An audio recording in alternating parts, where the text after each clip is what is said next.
दुगाव विविध कार्यकारी सहकारी सेवा सहकारी संस्था मर्यादित दुगाव तालुका चांदवड या संस्थेचे चेअरमन त्र्यंबक केदू सोनवणे तर व्हाईस चेअरमन लताबाई मच्छिंद्र गायकवाड यांची बिनविरोध निवड। चेअरमन रत्नाबाई सोनवणे यांनी आवर्तून पद्धतीने राजीनामा दिला असून तर दुगाव येथील या संस्थेच्या चेअरमन पदासाठी त्र्यंबक केदू सोनवणे तर व्हाईस चेअरमन पदी सौ लताबाई मच्छिंद्र गायकवाड यांची दर्शक पत्र सादर केले।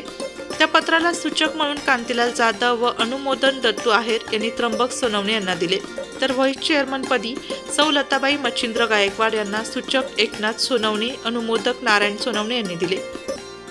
तर यांची दोन्ही पदासाठी दोन्ही उमेदवारांची बिनविरोध निवड करण्यात आली। या निवडणूक अधिकारी म्हणून किशोर भालेराव अध्यक्ष अधिकारी यांनी काम पाहिले तर त्यांना मदत म्हणून सचिव यांनी काम बघितले। तसेच या निवडणुकीत प्रसंगी दुगाव येथील विविध कार्यकारी संस्थेचे सदस्य एकनाथ राधू सोनवणे, भगवान कारभारी मंडलिक, शंकर नवशीराम सोनवणे, आरिफ सत्तार शेख, दत्तू आहेर, केदू खरात, नारायण सोनवणे, कांतीलाल जाधव, रत्नाबाई रंगनाथ सोनवणे हे सर्वजण उपस्थित असून तर इतर राष्ट्रवादी तालुका अध्यक्ष रघुनाथ आहेर यांनी दोन्ही उमेदवारांचा सत्कार केला।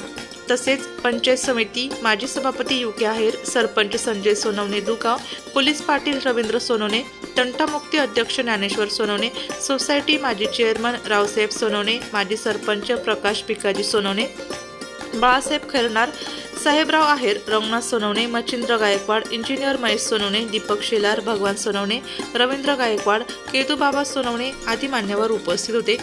नाशिक लोकशाही न्यूजसाठी देविदास जाधव, चांदवड।